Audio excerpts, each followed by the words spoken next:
All right, all right. Bisa, what's up? Nothing. I am trapped in the house, just like everyone else. Yeah, yeah, same here, same here. How are you? Yeah. How you making out? How you guys been holding up around there?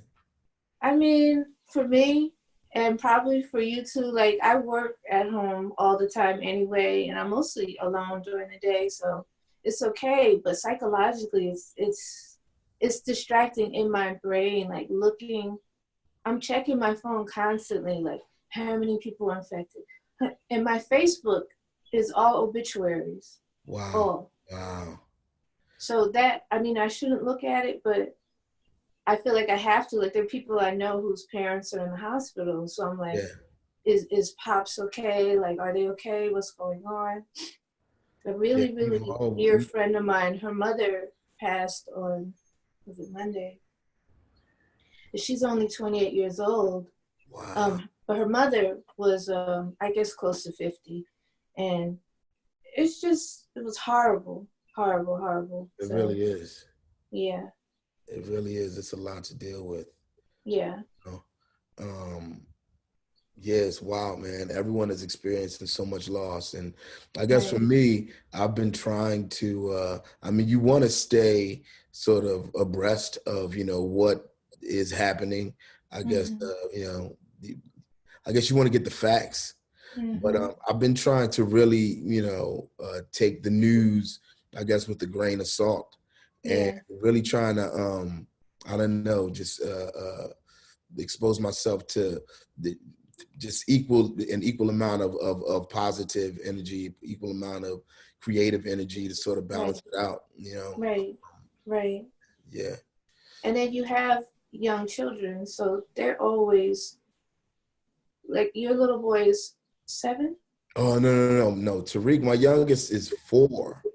Oh, he's only 4. Yeah, he's Oh my 4. And God.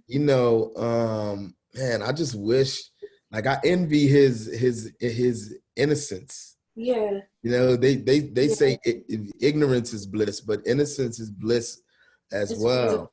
You know, They're so resilient. Even when you tell them bad things, it just, I think they process things probably the way that we should. yeah, You yeah, know, yeah, they're like, okay, that's a bad thing, but they move on yeah, quickly. But what yeah. about my snacks? You know? Exactly, exactly. Yeah, it's Yeah, crazy, man. yeah. But yeah, I've been for me, I don't really work at home as often, I guess, as you, or as often as Mm-hmm. I would like to. Mm-hmm. Just because I'm working in New York City every day, and then when I Mm-hmm. have something to do, before or after the Tonight Show, I try and schedule it so that it takes place in the city too, so I could sort of do it Oh, in that's good. one sweep. Right. I might work on the play in the morning and then go to NBC to do the show, and then I'll Yeah. do like studio or something, but in the city at night, like afterwards. So this time, like for me, just the time that I've been able to spend at home, sort of sitting Mm-hmm. still, Mm-hmm. being around the kids and stuff, and Mm-hmm. then starting to also work from home a lot Mm-hmm. more than I have been has Mm-hmm. like a hidden blessing for me. Yeah. Well, Yeah. when was the last time you were able to stay home like this?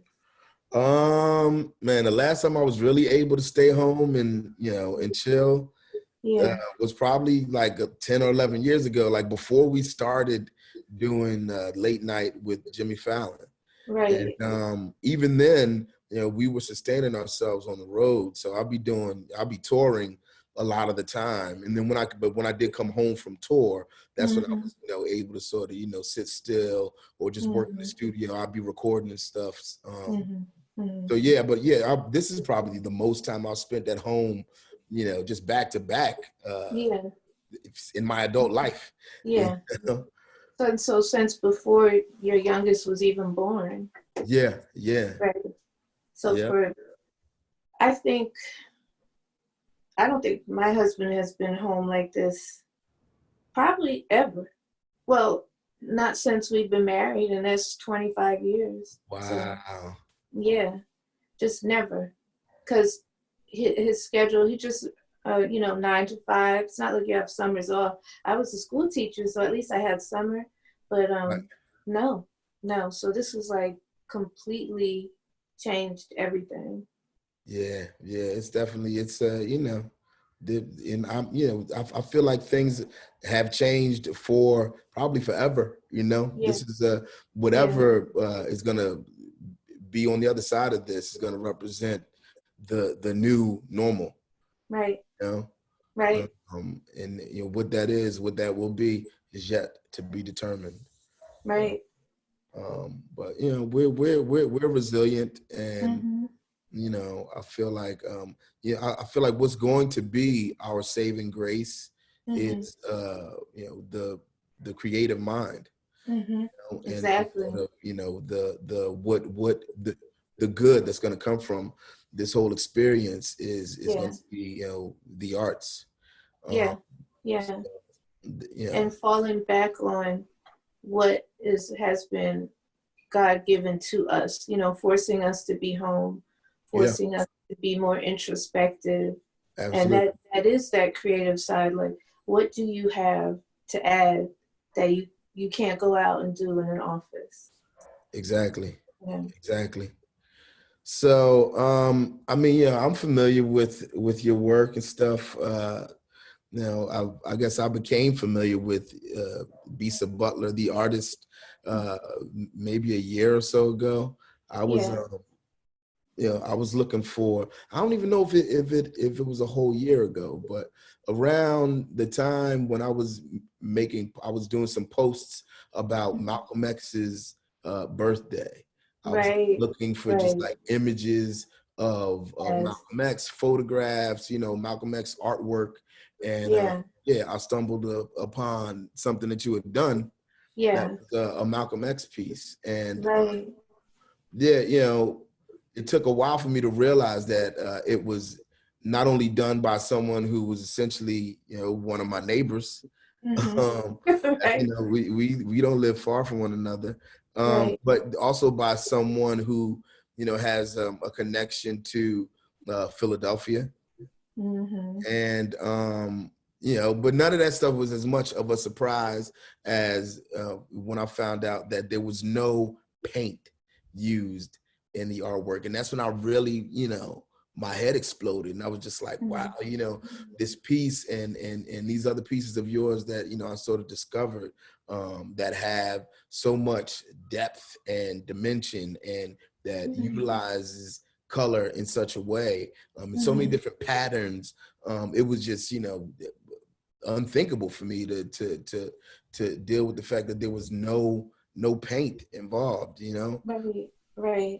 So yeah, so I mean, I'm familiar with your work, and who you are as an artist, but for the layman, for people who might be checking the stream out, who don't know, Right. who is Bisa Butler, the artist? I am, I used to say I'm a quilter. I'm a quilter.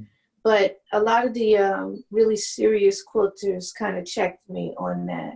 Mm, And I don't take that as a disrespect, but now I just say I'm an artist who uses quilt techniques, mm, because basically, like this is one of my pieces. It's not done, but I'm using fabric in order to make an image, and like this is going to be a really big piece. It's going to have like 8 people, mm. but I'm using fabric, applique, stitching in order to make artwork.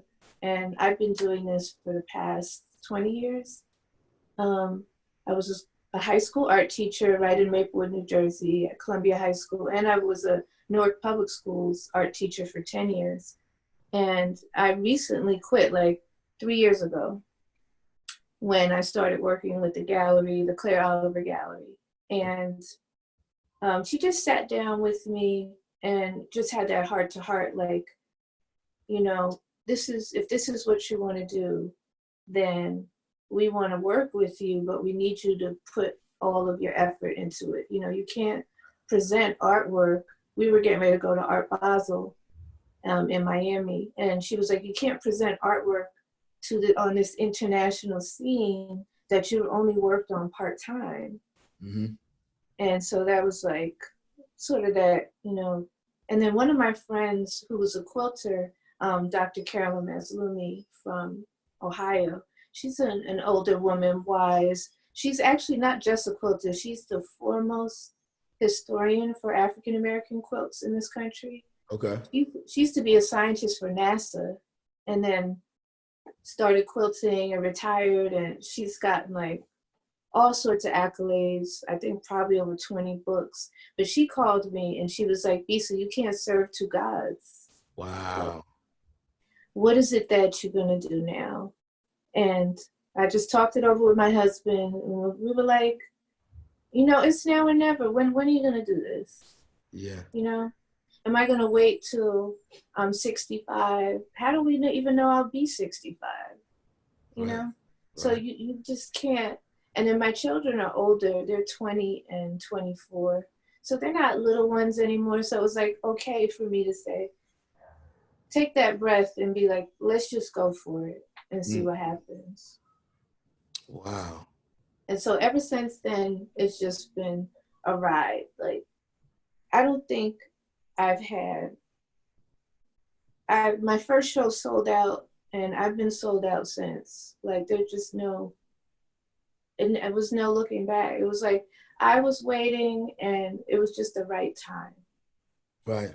I mean, well, when it's time, you know what I mean? Yeah. So now, okay, quick question. You said, you know, like the hardcore quilters of, you know, real quilters. They checked you with, like, what'd they say? Like, y'all had a quilt beef? Like, well,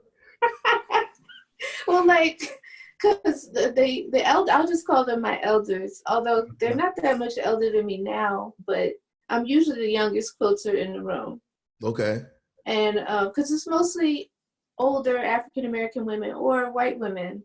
And there's men in there, and there's some young people mixed in there, but I would say the general age is probably above 60, retired, and just doing their thing. They might have been quilting since childhood till now. And so they have quilt guilds. And one of the groups that I'm in is the Women of Color Quilters Network. So the WCQN. And so they'll come back to me. It's not like they say it to me at a meeting, but like some of my friends will call me and be like, you know, so-and-so said, you're not a quilter because those pieces can't even be put on a bed. Like, they're not durable. Right. So, oh, man. Or they'll be like, your corners are not 1/4 inch. It's like all these, quilts have a lot of rules. It's improvisational, but quilters, they go to quilt competitions and they get like a blue ribbon. It's not like you have a gallery show, right? You go to like a state fair or a quilt fair and you get a blue ribbon and they come through with the white gloves and they're measuring. It's like best in show. Yes, exactly. They're looking at your stitches. I'm starting a quilting group. That's it. We're gonna be called Avant Yarn. And I'm ready. I'm torn. I'm thinking either Avant Yarn or QWA. And we're not playing by none of the rules. So why do you have to go against? You know what I'm saying? That's crazy though. It's interesting, but they're always very loving. I will say, since most of my interaction has been older women, the quilt world, they'll invite me. Let's say a quilt group of 30 women invite me to come to their church and do a workshop. So I'll come with a pattern, and it'll be like a pattern of something I've done. This is like a sketch I had. Like, say, so I give everyone a copy of the sketch. So it's almost like a kit, and you do it in one day. They get to pick out their own fabric, and so they're learning my technique. But in the meantime, they're gently like criticizing mine too. Well, you know, I wouldn't really do this way, but I mean, if that's how you want to do it. Wow, that's crazy. That's and crazy. They feed you. In the meeting, they'll have like vegetarian foods and coconut cake, and so it's a loving exchange. I guess I get it in that there's okay. We're all, like we all tell stories, right? No matter what the medium of the arts might be, we're all Right. storytellers. Right. It could be through spoken word. Like me, when I'm making music, it's a conscious effort for me to sort of conjure up imagery, with my Right. words. Like I want you to Right. see, I want to paint a picture with my Right. words, and Right.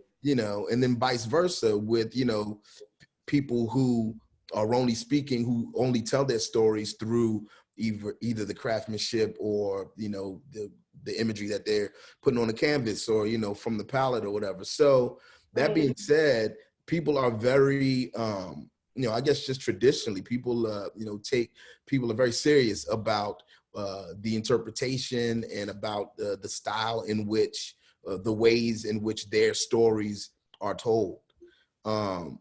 Historically, for me, I mean, as far back as I can remember, I remember, being given quilts that were, crocheted, or that were, patchwork quilts that were made by my great grandmother or my grandmother. This was Nana's quilt. She made this, and, you pass it down through generations and such. So I guess I understand, like how you would have people who are sort of purists, and like, and Mm-hmm. who want you to sort of stick to a super specific, tradition.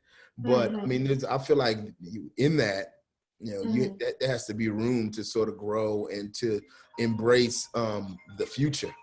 You know what I Yeah. mean? There has to Yeah. be room to sort of embrace, what the influence of tradition sort of has brought about. You know what I mean? So I feel like Right. you represent the new generation of Right. quilters, and who's to say? I mean, it's not about just only one technique anymore. You're able to Right. apply. I feel like what you do Mm-hmm. is like tapestry mosaic. You know what I Mm-hmm. mean? It's Mm-hmm. like so many different pieces of a puzzle. Mm-hmm. It's almost like placing together a puzzle or Right. tile work, but Yeah. with fabric. You know what I mean? Right. Right. So it's interesting, like you're saying that as you're talking, it's so much reminding me of how like the old heads thought about hip hop, you know? Absolutely, yeah, Like what is that? That's noise. yeah. That's not real. And so in that sense, like hip hop was not bebop. It's definitely a valid music form, a strong African related music form, but it has its own name. So in that sense, maybe I do have to have a new name. Yeah. Okay. So look, um, if you have to think of a new name for what it is that you do, what Yeah. are you gonna call it? Oh my gosh. I do not even know. I don't even know. See, I need the wordsmiths like you all to like I'll put like the things that I think because I'm sort of like a painter, but I use quilt techniques, but then I'm taking old things and doing new things with them. So I'm not sure. I'm not Mm, sure. mm. Yeah. You studied art formally from a young age, Right. and you were always a painter and drawing, or like how did the medium evolve? Well, I always drew, like Mhm. from a little kid, 3 years old, in the 70s. Do you remember those books that we used to have? They were like a coloring book and they had those dots and you got the Yeah, water and you got to like blend it and it yeah, was like you were painting. Oh my yeah. God, I used to love those. I used to So, love those too. right? And Yeah. watching those dots turn into paint, Yep. like I was obsessed with that. And then we had crayons, but then we went to like this hippie school and they introduced us to crayons, the Oh oil yeah. pastels. So, Yeah. oh my God, You could those like rich, manipulate that with your fingers and stuff. right, Then it those was on. intense colors. Yeah. And we went to this unconventional school called Rainbow, where it's kind of funny, but the kids were preschool to 8th grade, and it was this big Victorian house, and they had rooms. They had the art room, the reading room, the math room, and the kids could decide where they wanted to go during the day. Oh The wow. whole day, mind you. So If you wanted to spend the whole day in the music room, that's just where you were. It was wild. It was experimental. It was supposed to be that by the time you got to the 8th grade, you would have been in every center and you would have caught up to whatever public school kids are doing, if not more, by that point. I don't know if it really panned out that way, because my parents had split. So when my father, who was a college president at the time, when he saw the school we were in, it was over. Like, he was like, what is this? We were yanked Right. at quickly. And then my mom, she was very progressive. Then she put us in this African-centered school in Newark, New Jersey called the Chad School. Okay. She was always looking for like more and other than what public schools could offer us. Right. In the Chad School, we used to sing the Black National Anthem in the morning. We used to say the 7 principles of Kwanzaa instead of the Pledge of Allegiance. Oh, wow. And so yeah, they were all the way live. Like, our little uniforms were green, black, and yellow. Like, so yeah, I could say that I started that way and then went on to Howard. I went to public school later, but I went to Howard University, studied art with the Afro-Cobra influenced professors. They were the African Commune of Bad and Relevant Artists. And they started that in the 60s. Yeah. So these are like young professors coming into Howard, like 25 years old in 68, just like throwing away the whole European, Eurocentric curriculum. And they're like, no, we're learning like this. And they came with their own philosophy. So by the time I got there in the 90s, the guys were older and female professors were older, but they were still like very revolutionary in their thought. And so my artwork still reflects that. Like, your artwork should be positive. Mm-hmm. Your artwork should teach your people. When my people look at my work, they should see reflections of themselves and they should feel good. Oh, I get that. I definitely get that. You know, when I look at anything that you put together. Wow, that's crazy. Like, what were they called? The Afro-Cobra? Afro-Cobra, the African Commune of Bad and Relevant Artists. You know they were serious if they named an acronym like that, boy. Right. Like, you know, anything that break down into letters. When I was just reminded me before I was Black Thought, one of my names, like when Quest and I first started our group, one of the names that I went by was Hawk Smooth. And I just really like that name because it was I got it from the end of Daddy Kane's record, Set It Off, where he was just shouting out his homies. And he had a homie named Hawk and a homie named Smooth.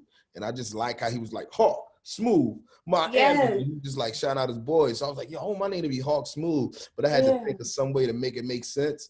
So I made it an acronym. And my name was the Hype African Warrior, Kicking It Smooth. Yes. Oh, man. Yes. Yeah, I wasn't no joke. It was serious. Hype African Warrior. How old were you saying that? Like 14.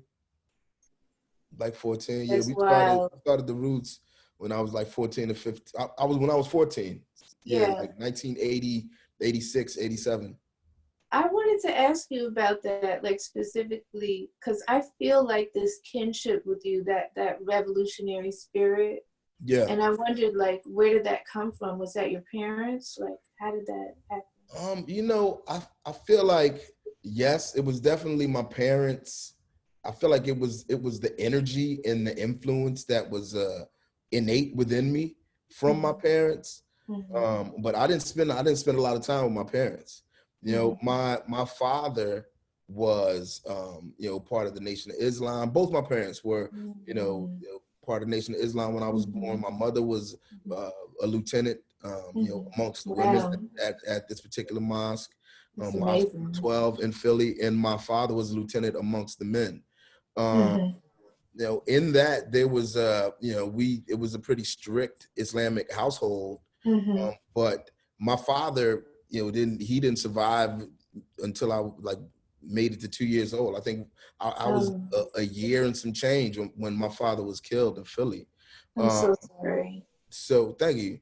But what he sort of had instilled, within my mother and within us, and the way we continue to move was definitely, it came from him, and it came from the other members of the mosque, and from his brother, who's my uncle, that I grew up in close proximity to. I feel like I was always surrounded with revolutionaries and people who were sort of African minded and Black nationalist mentality. I was immersed in that, so I feel like it shows in my music.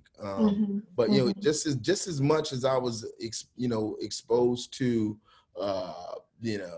Afrocentricity, I was around a lot of gangsters. I grew up around a lot of gangsters, and I grew up around a lot of people who were revolutionary gangsters as well. So I feel like that's the my music and sort of the way I live also reflects that. But I lost my father before I turned 2, and then my mom was murdered too. Both my parents were murdered. So I lost my mom in high school, so around 16 or something.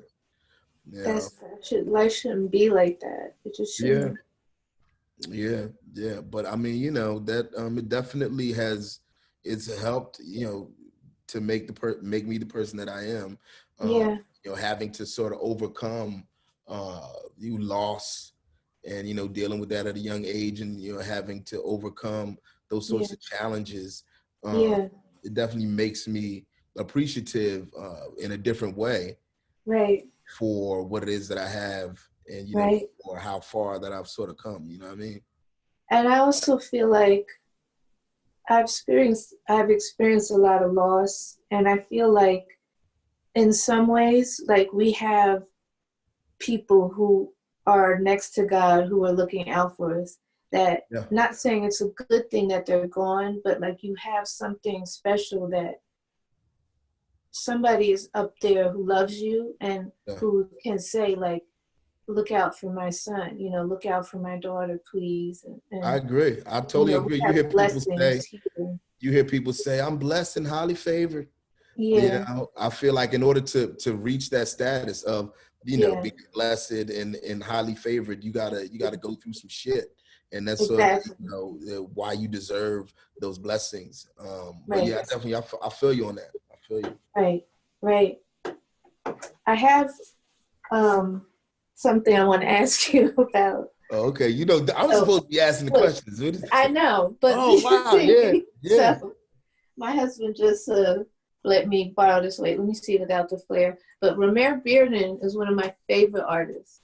Of all time. So I wanted to ask you, like, what came about with this? How did you choose the title, the imagery, the everything? Like, how did this come about? Just going back to what I was saying earlier about how your work is sort of it's like a collage. It's like mosaic tapestry. I feel like that particular album and recent Roots Records, really from about how I got over on, like, our last 3 or 4 albums became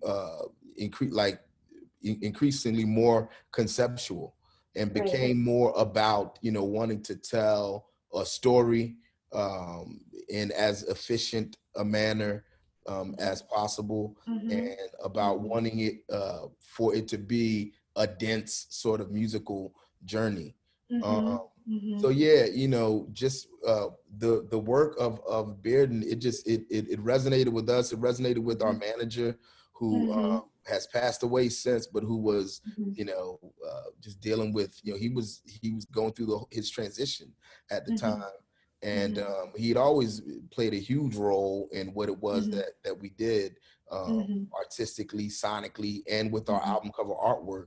And he'd always been just an excellent guide in that regard, because I feel like just looking back, the Roots, we could have put out some records where it's just us on the cover. I Yeah. think we may have had like one or two records with, you know, images of us, but I Yeah. feel like the use of different imagery, Right. and, you know, like a photograph, some licensed artwork, Yeah. a picture, just, you know, spoke more to what it was inside of, you know, the package. You know what I Right. mean? It's almost Right. like I felt like, you know, a photo of just the roots, just the people who played the music. Yeah. It was almost limiting, and it was almost, Mhm. you know, like it was shut down, almost Mhm. a dimension of perception of what Mhm. it was that we were trying to present. And I feel like that was also the case with you know, some of the music videos that we would do. You know what I'm Right. saying? Kanye West has spoke about this with explaining why he did so many videos, versions of the video for Jesus Walks. And it's like Yeah. when you create, you know, you have this imagery in your head. Sometimes it's, you know, you can't even completely articulate the vision. So when you Exactly. have to put that into the context of a budget, or narrow it down to, you know, this one, you know, piece of a puzzle that is now going to be representative of your entire idea or your whole Mhm. vision, Mhm. you know, yeah, it makes you feel a certain kind of way about it. So I feel like Yeah. that image that we licensed from Bearden, it spoke to, you know, all of that. It spoke to the dynamic of, you know, how we felt as artists, as well as to the dynamic of the story that, you know, we Mhm. were trying to tell. And yeah, just have, like, looking back, I don't think there's any other image that we could have used that Right. would have better represented that body of work, you know. Yeah, this multiplicity, even what you said about your music at that time, slimming down and like getting the essentials, is Yeah, kind of like how Africans approach their imagery. You know, why are the masks so like abstract? Or, you know, people would ask, can't Africans carve realistically? It's like, right, yes, they can, but these are master artists who are now going to streamline what it is that they want to say. exactly. So yeah, Romare Bearden, he's one of the greats. Like, actually, he's one of the people who sort of gave me the idea of how I wanted my quilts to look. Oh Because wow, at the I can time I see that. was painting. Yeah, in college I was just all paint. And my professor, my professor Al Smith, who's where's Al from? He's from New Jersey, I think, but I think he lives in DC now. But he was like, Bisa, I used to wear like a lot of African fabrics. Actually, I do all the time, but since I'm on lockdown or whatever, it's just no. But No, yeah, you're definitely about that pattern life. I see. I know. Yeah. But like that was even hard for me to put on a shirt that has like a button or a zipper. It's just like now it's uncomfortable. But he was like, why don't you put your fabric into your artwork? Look at Romare Bearden. Look what he does with collage and use that in your artwork. I can do a share screen, right? Oh, you're asking me? I don't know. I mean, we could try. Yeah, yeah. Let me see. I'm gonna show you an image of something up close, just so you can see what I'm talking about. All right, can you see that? Oh yeah. So this is the Wow. Yeah. piece that's behind me. And I just wanted you all to see like the collage effect Yeah. that, The texture is crazy. you know, I want the feeling and the image of this woman. I want her to be, I'm always thinking about us as a spectator. We're looking at, all my photos are taken from vintage photos. So this photo was taken in 1941. Mm. And the woman's name wasn't recorded. It was just taken as a documentary photo during wartime. What is the status of the Negro peoples?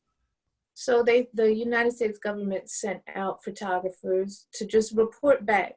So all these photos, they just came back as negatives, and then they put them in files, I think literal files. And so the woman remains unknown. So I'm always thinking about wanting to represent them the right way. And I liked her gaze that she's looking at us Yeah. like we're looking at her. I never liked that gaze of pity, like, oh, poor Right. them, you know, they're poor, they're black, they must have had it hard. I always think about her psyche. She's in heaven, if you believe in heaven. She's beyond that, and she's looking back at us like, what is your deal? Like, poor you. Are you Right, all right. right? You know, you always think poor them, but we don't know what riches she had in her life. Exactly. Wow. And so, like, that goes back to what you're saying about, I want to say a lot about her. I just have the one photo. She may not have had many photos in her life, or maybe she did. I don't Right. know. Yeah. But, like, I have to do right by her because physically she may be gone, but her spirit lives on. And I owe her a debt to present her the way she should have been presented in the first place. I love that. I love that. And I get it. I see the depth and the perspective and just, you know, Yeah. it's And I'm it's using like it's intense. silk and cotton, and I use a lot of African fabric because I want that back too. Yes, we are Africans in America, but we've got legacy, we've got history. Yeah. And even if you don't know it, we're not a people with no means. Yeah. I like the idea of silk and cotton together, you know. Yeah, I'm gonna stop sharing that image. I had And no I'm gonna I take, didn't even know we could do that. Like oh, that's my new joint. Like I'm gonna start, yes, I'm be like, hold yes. on, let me do a screen share real quick. Yeah, I'm gonna share one more. This is my, let me see if I can find Frederick Douglass. Oh yeah, that's one of my faves. I love that. Yeah, he's one of my favorites too. I mean, Frederick Douglass, how can we not, like, come on. He's such a magnanimous figure. All right, here we go. That'll be good. So, Yeah, that joint is hard, boy. Yeah, I mean, like, the Yeah. gaze of Frederick Douglass, when I read up about him, even the fact that when he took this photo, Black people were still enslaved. Right. So a Black person shouldn't look you in your eye at all. And when they do look at you, they should be smiling and they should be deferential. So it was a revolutionary act for him to even look out like this as an escaped slave. Not only that, but to be like, not only did I escape, but I'm publishing these photos of myself and Yeah. I'm gonna spread them across the world so people can see who we really are. Yeah, revolutionary, intellectual, but gangster. Yes. And I love that I always thought of Frederick Douglass as older. Then I'm like, this is a young man. He's had the Yeah. full bushy fro. Like, he had been rocking that for years. He was half white, so he could have easily put his hair in a ponytail and smoothed it back. Yeah. But he chose not to. And that he was dapper. Like, do we ever think about Frederick Douglass could dress? Yep. Like, really dress well. Yeah, he was fresh. And the way I chose to represent him with the African fabric, the birds represent his flight to freedom. On his sleeve is this fabric called the ABCD. And this ABCD fabric was printed at first in the 1920s in Africa, and it meant anybody who wears this fabric means that I can read and write. Oh, wow. I am an educated person. Wow. And so I wanted that to show, like, he used his ability to read and write to forge those free documents and to gain his freedom. Yeah.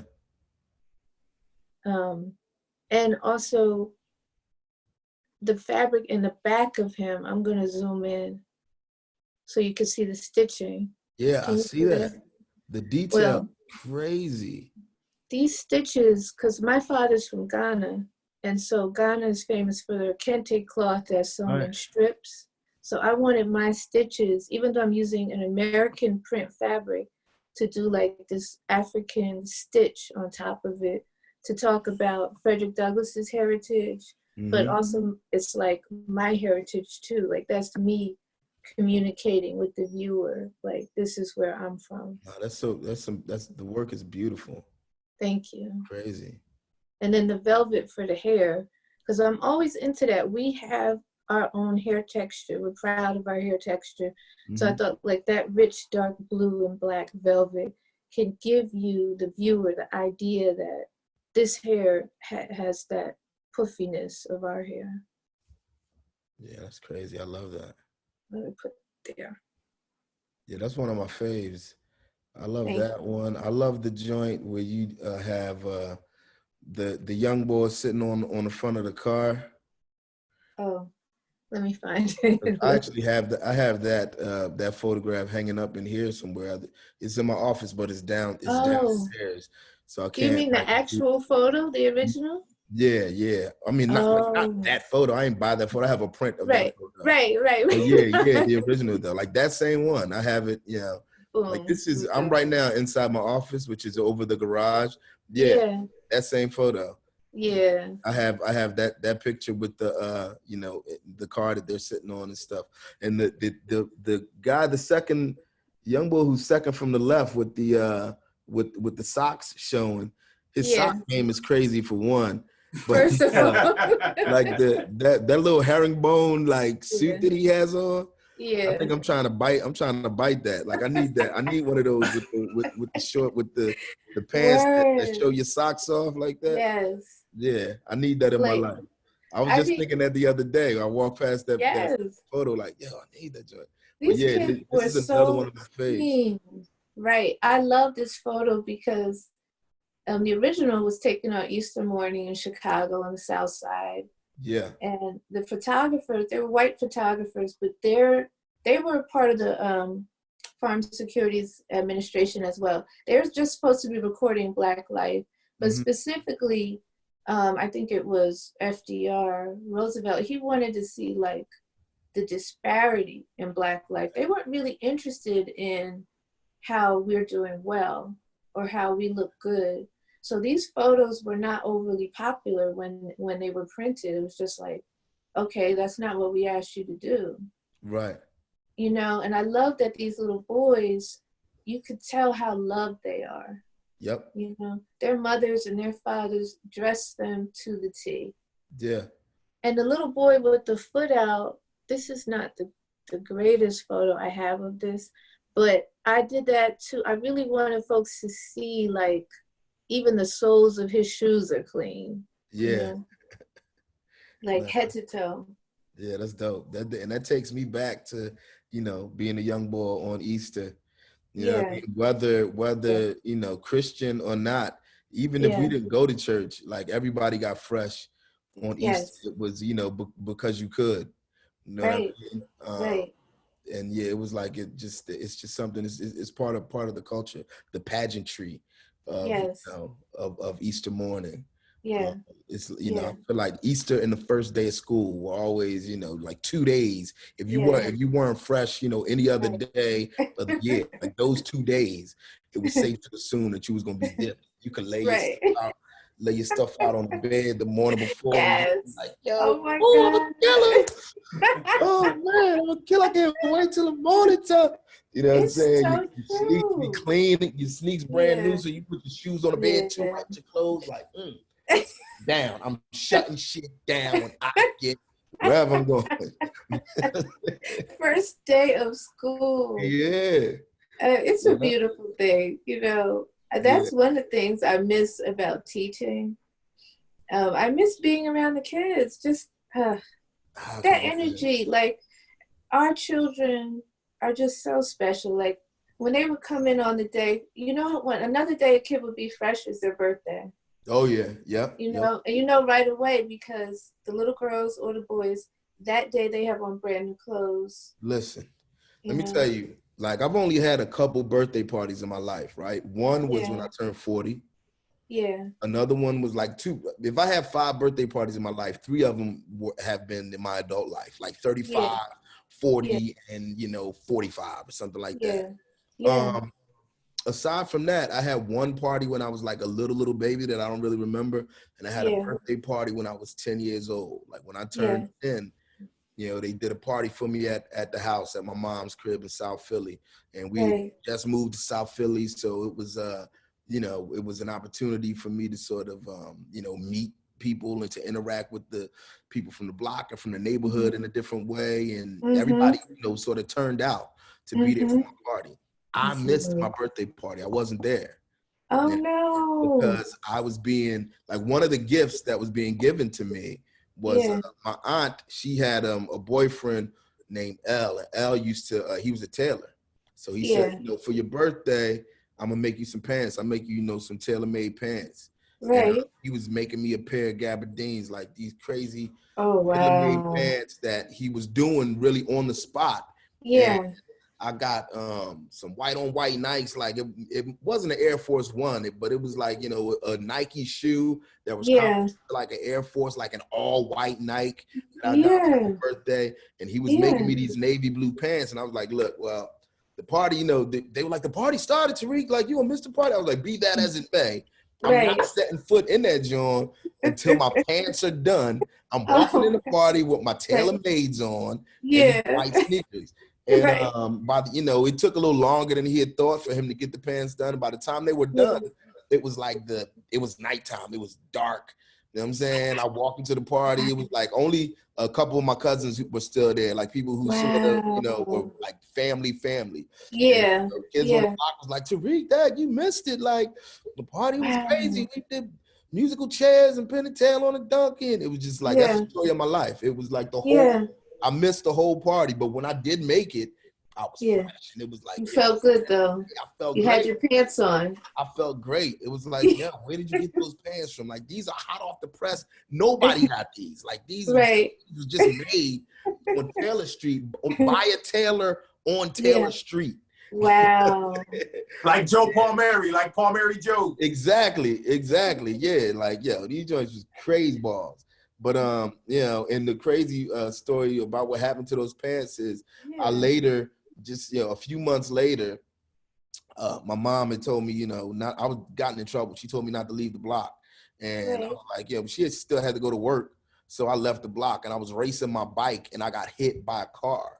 Oh my and it God. wasn't like a bad, like, oh my God, I have to rush to the hospital sort of deal, but I was hit hard enough to tear my pants. I had the pants on, and the car that hit me, like, tore the pants, and it was crazy. I think I may have had to get a stitch or two in my leg. And, I didn't get in trouble when my mom got home because, she was just happy that I was safe. But I was devastated that I jacked up those pants. That you ripped those pants. Man. See? If only you had listened to your mother. I know, man. The lessons we learned. If only I listened to my mom 20 times. You know what I'm saying? I would have been better for it. But I was real hard-headed. And the fact that, I was pretty much independent because my mom worked a lot. You couldn't tell me nothing. You could tell me whatever, but I'm still going to do what I wanted to do. So, yeah. I mean, that's how life was in the 80s, Yeah. Latchkey thing was, I mean, our mothers were the generation where they worked. Yeah. Prior to that, like our grandmother's generation, women, if they worked, they were very close to the home. So it was just different. Exactly. Yeah. Yeah. But I feel like I'm a lot tougher for it and a lot more of a hustler, for it. And just I was far more independent at a young age. Yes. And just more, street smart and just knowledgeable of my surroundings in a different way. I look at my kids now and I'm just like, man, I don't know, like, what I'm gonna do with stuff. Like, they have scheduled play dates. I'm like, like I tell my kids, like, when I've been working since the second grade. Like, I've always had a job, or if I didn't have a job, I created one. I had like a hustle. So they think that's a joke. Like, these are stories that I make up. I'm like, it's so crazy. I'm like, no, like, I really was working. This is like, for real. I worked in a coal mine when I was in the 4th grade. But look, man, I feel like we could talk, forever. I could go on. I know. Which is a beautiful thing. I want to get into a little bit of, the impact that music and hip hop has sort of had on your creative process. I know your husband is a DJ and a producer, and before I end this conversation, I wanted to touch on that a little bit. Well, I would say the impact that hip hop and music has had on me is almost as if I'm doing the same thing that the musicians are doing. by when you take a beat and you play it yourself or you remix it. And I'm also influenced by the same thing as the hip hop artists. You know, we listen to Motown, we listen to jazz from back in the day. We are the ones whose people were in the church and singing the gospel. And we are the ones whose ancestors played the drums. So it's like running through me. Right. And specifically, sometimes John will play a song. He was playing Nas one day, and I was just like, I want my work to make people feel the way this song makes me feel. You know, what's that song? And he like speeds up. He's rapping and one mic. Oh, so yeah. Like the cadence of like slow when he's telling the story. It builds an intensity. Yes. Yeah. And then you're just like running and I listen to your music a lot. I mean, first of all, oh gosh, what do I like? If you don't worry about me. Oh yeah. Got me. That's my the God. one. But these songs, like they speak to me, and I'm listening to them while I'm working, and I'm thinking like I want to have that same impact. I want people to feel what I'm feeling. Art is one of the only forms where I have an emotion and I can make you feel that emotion by either listening to the music or looking at my artwork. Agreed. And so if I can make people feel what I feel, then I know that I got it right. Agreed. And I feel the same way. I feel like if I can make people understand what I feel, but feel what they're gonna feel. You know what I mean? Yes. I feel like I like to leave it a little bit open-ended. Yes. And it's sometimes I'm hesitant to tell people what I was thinking or what the meaning of a particular lyric is, because I want them to have what it means to them. You know what I mean? Right. You don't want to impose that on them. Yeah. Right. You feel something, I feel something, but then there's a subject who they had something. So yeah, we're looking at them, right? Or we're looking at her and she's looking back at us. You have a thought, I have a thought, but what about her spirit in this too? Like it's this conversation, it's a communion. Yeah. And so I want something to come from that. And I feel like I can relate to the hip hop movement, hip hop music, rap music, Black music, any of it in that same way. Yeah, I agree. I feel like your work is hip hop and is Black music in that way. And we thank you for it. I know I feel like you're just about to really reach your full potential. And I feel like at some point really soon people are going to be amazed that I had the opportunity to speak to you this candidly. They're going to be like, oh my God, well you know Bisa Bulter, that's crazy. I mean, like, get out of there. You think you can introduce me? And I just know it's going to be onward and upward. Oh, one more thing that I wanted to mention. I think I mentioned to you before about the G's Bend quilters in Alabama. The skinny one. Oh, I have one of their books here, just in case if people don't know what you mean by the G's Bend quilt. Yes.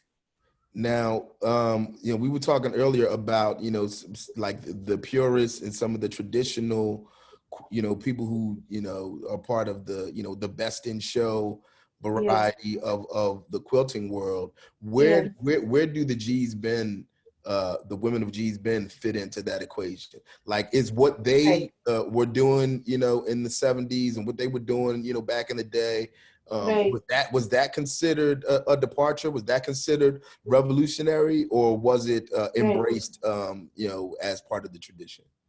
I think when people finally realized that G's Bend like existed, right? When the quilt show happened, I think 2002, and they burst on the scene.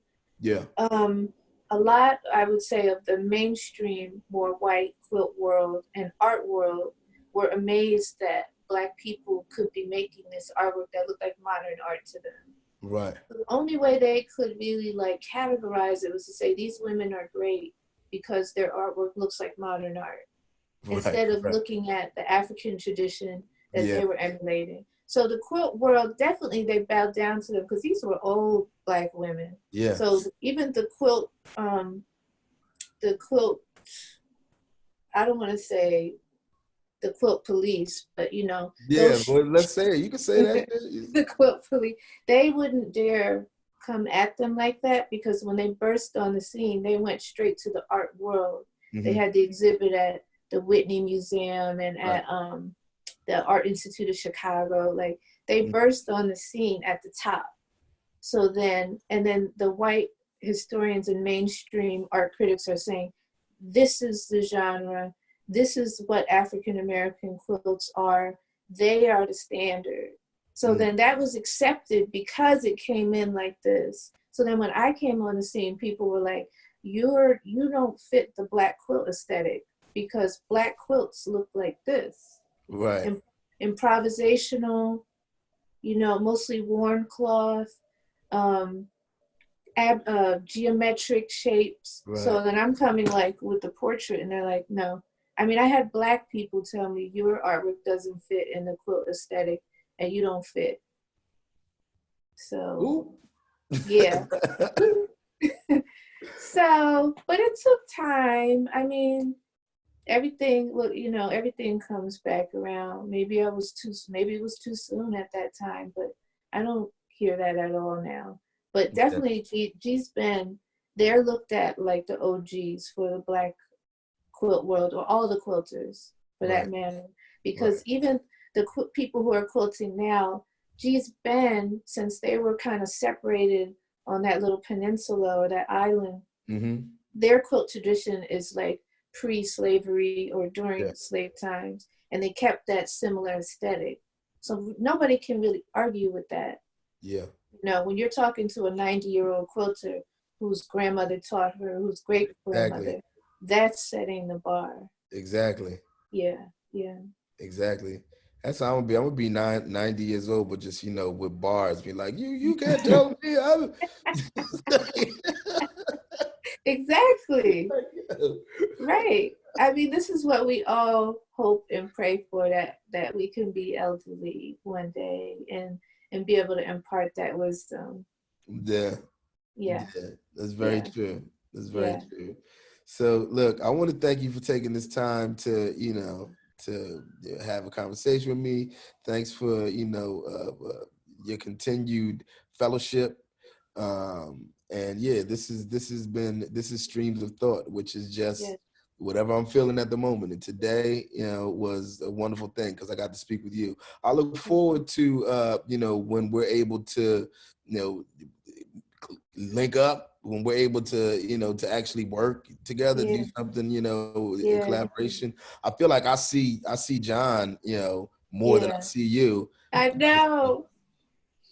I had this vision of imagine like a quilted album cover. I'm just saying, I'm just throwing it out there. Yeah. It could just be the one though. Obviously they wouldn't be able to like distribute that. Man, everybody, look. But imagine. So yes, thank you so much. I could definitely imagine that.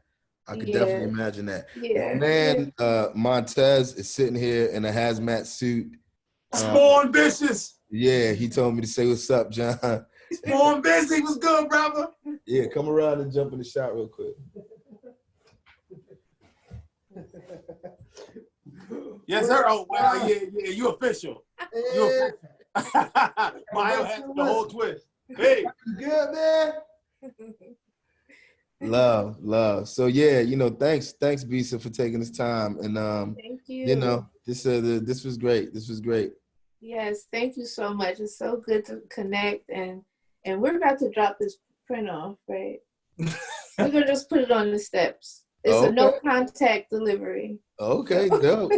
Say no more. Okay. Say no more. Yeah, right. Love, man. Thank you guys. All right. Okay. Bye. Take care. Bye-bye.